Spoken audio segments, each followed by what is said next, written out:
guys, your boy Shadowcraft here. So for today's video, nandito na po tayo sa MC Page Season 3. So kung nakikita nyo po sa likod ko, may kelp farm na po ako. At ano po, may kelp farm na po ako guys. So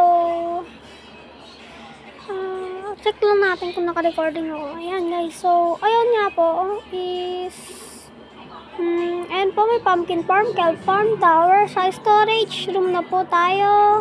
Okay, may iron farm na rin po pala tayo. Nakalimutan ko yung ano yun. So, yun nga po. Guys, so, gagawa po tayo ng panibagong shop. Papakita ko po yung update sa shopping district. Shop ni owner. Shop po yan ni owner, guys, Shop po ni owner, shop ko po, shop ni Pierce. So, ayun nga po. Is gagawa nga po tayo ng panibagong shop at kailangan ko ng maraming dye dito. Actually, dye, hindi pala dye, wool. Green wool, saka lime green wool. So, parang alam nyo na kung ano po ang shop na gagawin ko.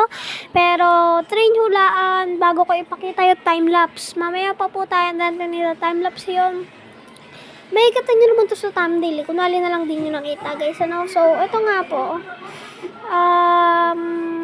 Ano po, guys. Hindi ko nga po alam kung anong gagawin natin this episode. Kundi gagawa lang tayo ng shop. Tapos, ayun. So, may desert na po rin po pala kami. Raid po yan. Gawa po yan ni owner. Ito talaga ako. Gawa po yan ni owner. Pinakita ko sa kanya yung namin. Kasi kailangan niya rin daw yata ng desert. Kaya pinakita ko yung pala may bad omen siya. Di ko kasi nasabi na may dito, may village. Kaya nagkaroon ng raid. Dito namin pinansin. Kukuha po tayo ng sea pickle ngayon guys. Kasi may warm ocean dito. Ayan, warm ocean po yan. Kukuha po tayo ng sea pickle. So, ayun, may sea pickle yata dun sa mga corals, guys. Tignan natin.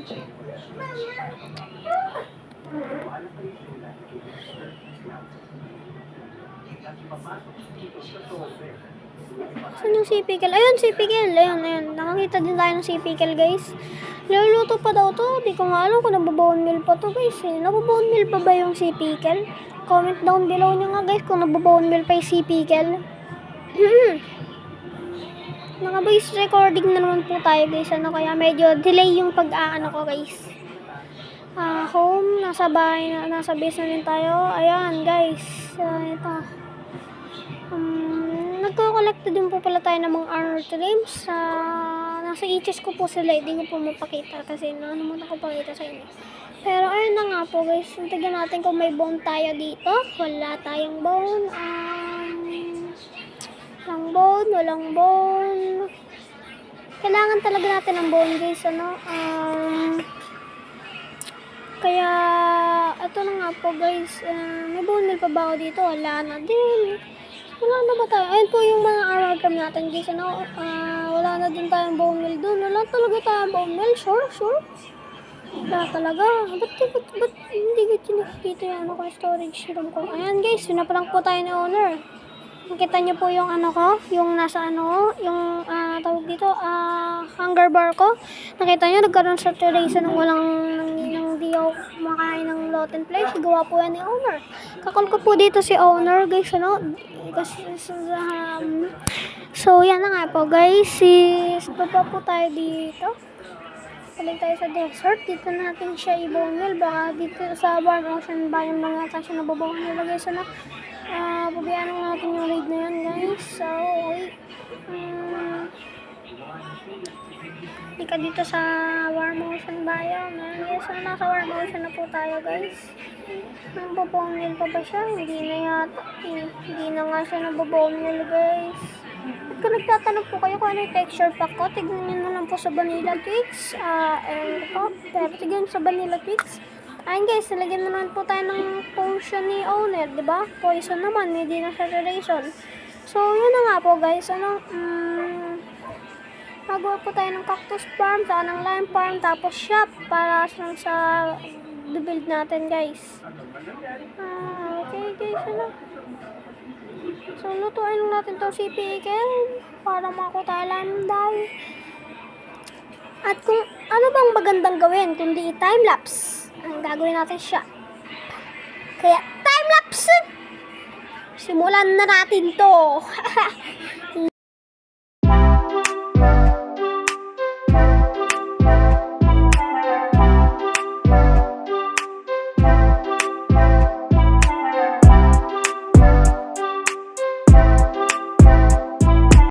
So, it's been a new day mga ka-gamers. So, ito po ang kinalabasan ng ating shop, Kelp Shop, guys. Ano? Kung nakita nyo po sa time-lapse is maganda naman po ang kinalabasan niya, guys. Ito po, kung nagtataka kayo kung ano pong ginagawa ko, ito po.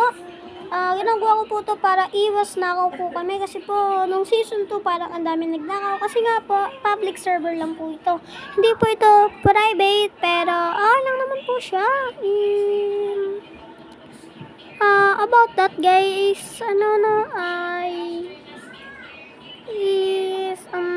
basta guys, ayun nga po ayan. Maganda naman po ang nalabasan niya guys. Gawin natin to para guys.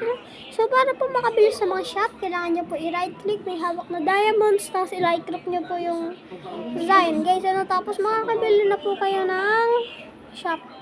Ng shop ng gamit guys na sa shop na yun.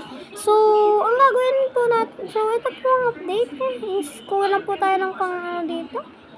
Kuha lang po natin to guys. So yan, stock. Okay. So, lagay tayo one stock dito, guys. Kasi na-stock na po siya, guys. I-stock na po siya. Di ko siya naagapan, guys. Na-stock na po. Maglagay tayo one stock na yan para sure. Kasi mahirap kung medyo matagal mag-produce ng pera. Marami nang bibili, kaya medyo matagalan tayo, guys. So, sana po wala kayo na-expect na magandang build sa akin. Hindi po ako builder guys, inuulit ko lang po. So, lagyan natin to ng lantern guys para ma-despawn para di mag-despawn yung mga mobs. Yan guys, So, para naman di sila mag-despawn yung mga mobs. Naka full bright po kasi ako guys. Pero kung walang full bright should ako is po yan. Hindi po yan gana. Ayan po naman ang kanilabasan. Anyari. Yun pala, nag-home na nga pala ako. So, yun nga po guys is pasensya na po hindi po nakapag-upload ng gano'n. Po kasi madami akong nirecord kasi biglang nag-corrupt yung mga files na yun nung nirecord ko guys. Yan na nga po is pwede naman na po ang kinalabasan niya. Ano po yan? Ba't yung diamonds yan? Ito dapat yan. Kailangan natin kumita pang kabuhayan guys. Dapat 2 diamonds yan. Guys, so, ayun guys, netherite niya. So, screenshot lang natin pang thumbnail guys. Hindi ko i-edit yung thumbnail. Ko lang siya. Enhance yata. Hindi. Basta. Di nyo mainindan ko ano gagawin ko sa thumbnail guys. So, ayun na nga guys. Hindi ko na lang kung sasabihin ko guys. Pero, ayun. So, guys. So, feeling ko, yun lang po pala ang para sa video na ito. Sana nag-enjoy kayo. Ay, nga pala yung kelp farm. Yung kelp farm, yung wool farm sa cactus farm. Hindi ko napakita sa'yo. Okay. Para po makakuha ng maraming wool is, tignan niyo po. Dalawa lang kasi ko. Kinulang ako ng dispenser, guys. Malalang akong, guys, cobblestone. Pero ilang oras ako mag-AFK dyan, mga dalawa. At sa cactus farm, mga 1 oras lang, guys. Para makuha ng ganun karaming green dye, green wool. Lime wool sa green dye. Green wool din. Ayan na nga, guys. Ito po yung nalagyan niya. Tignan nyo po, guys. Ito po siya. So, ayan po. Hindi ko po yung design, pero pare-parehas lang naman yung design ng mga cactus farm Feeling ko lang.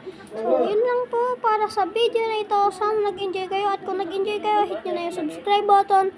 At mag-like na rin kayo para yun lang po. Babu!